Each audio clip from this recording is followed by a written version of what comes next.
जय श्री राम, जय माता दी। मैं अनुरेखा स्वागत करती हूँ आपका आपके अपने चैनल सरल भक्ति में। तो कैसे आप सब लोग, उम्मीद करती हूँ सब अच्छे होंगे और सब पे माता रानी और बजरंगबली ऐसे ही कृपा बनाए रखे।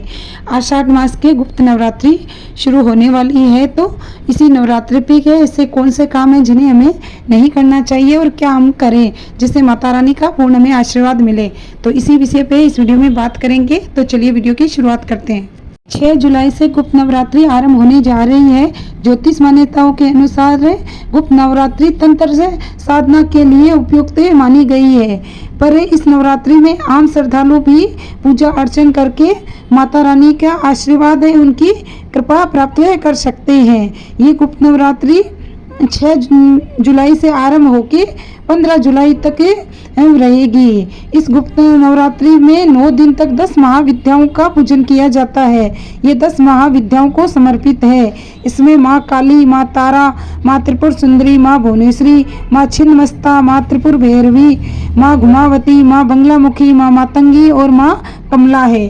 गुप्त नवरात्रि में जो भी जातक पूरे श्रद्धा भाव के साथ माँ दुर्गा की पूजन करते हैं, उन पर दुर्गा माँ प्रसन्न होकर अपनी विशेष कृपा बरसाती है।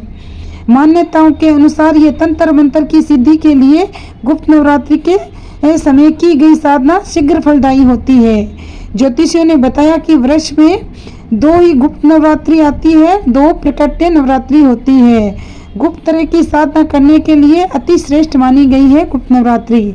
बता दी कि गुप्त नवरात्रि के दौरान कुछ कार्य करने वर्जित माने गए हैं, जिन्हें करने से आम इंसान को बचना चाहिए।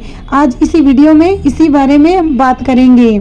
इन 9 दिनों में कुछ ऐसे काम हैं जिन्हें हमें नहीं करना चाहिए। इससे घर की सुख शांति चली जाती है, साथ ही में कई समस्याएं का भी सामना करना पड़ सकता है।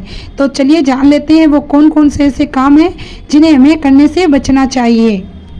भोजन से संबंधित खास ख्याल रखना चाहिए। माना कि गुप्त नवरात्रि में आप व्रत न भी रखें और आप पूजा पाठ से जुड़े हुए नियमों को जरूर पालन करें। हालांकि कुछ ऐसे भी होते हैं जो पूजा पाठ के सभी नियम मानते हैं, लेकिन वे तामसिक भोजन जिसमें लहसुन प्याज जैसी चीज़ों का इस्तेमाल किया जाता है उसका भी सेवन भी करते हैं।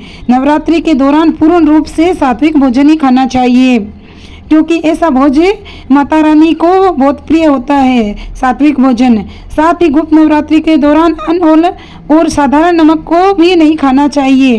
नवरात्रि के दौरान माता रानी की पूजा के दौरान घर में साफ सफाई की भी पूर्ण ध्यान रखना चाहिए, क्योंकि इससे भी माता लक्ष्मी नाराज होती है। और 10 महाविद्याओं में एक स्वरूप माँ लक्ष्मी का भी माना गया है। जिस घर में साफ सफाई का ध्यान नहीं रखा जाता है वहाँ माता लक्ष्मी नहीं आती है, और इसका असर आपका सीधा सीधा आपके धन पे पड़ता है और धन में हानि और आपके कार्यों में बाधा हो सकती है। और नवरात्रि के दौरान बाल दाढ़ी भी नहीं बनवाना चाहिए। साथ ही बच्चों के मुंडन संस्कार भी इन दिनों में नहीं करवाना चाहिए। मान्यता है कि ऐसा करने से माँ दुर्गा रुष्ट हो जाती है, इसलिए बाल, नाखून, दाढ़ी, बच्चों के मुंडन संस्कार आदि ऐसे कार्य नहीं करने चाहिए। और चमड़े की चीज़ों का इस्तेमाल भी गुप्त नवरात्रि के दौरान नहीं करना चाहिए। इन नई चीज़ों से भी दूर रहना चाहिए। चमड़े का पर्स है, वॉलेट है, बेल्ट है या चमड़े के जूते हैं, ऐसे किसी भी सामान का उपयोग न करें जो चमड़े से बनी हुई हो। इन सब चीज़ों से बचना चाहिए, खासकर नवरात्रि के दौरान। और काले और नीले कपड़े पहनने से भी बचना चाहिए। आप इन दिनों में गुलाबी, सफ़ेद, पीले, लाल इत्यादि वस्त्र पहन सकते हैं। जो भक्त नवरात्रि के व्रत और अनुष्ठान करते हैं उन्हें कभी दिन में भी नहीं सोना चाहिए।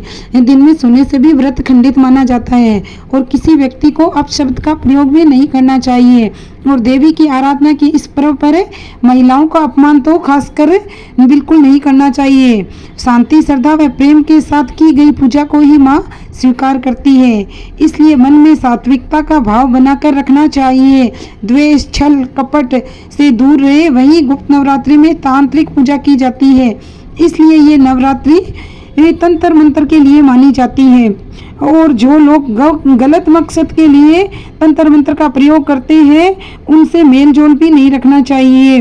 और गुप्त नवरात्रि के दौरान आपके घर पे कोई भी आए, चाहे भिक्षु की क्यों न हो, उसका भूलकर भी अपमान नहीं करना चाहिए।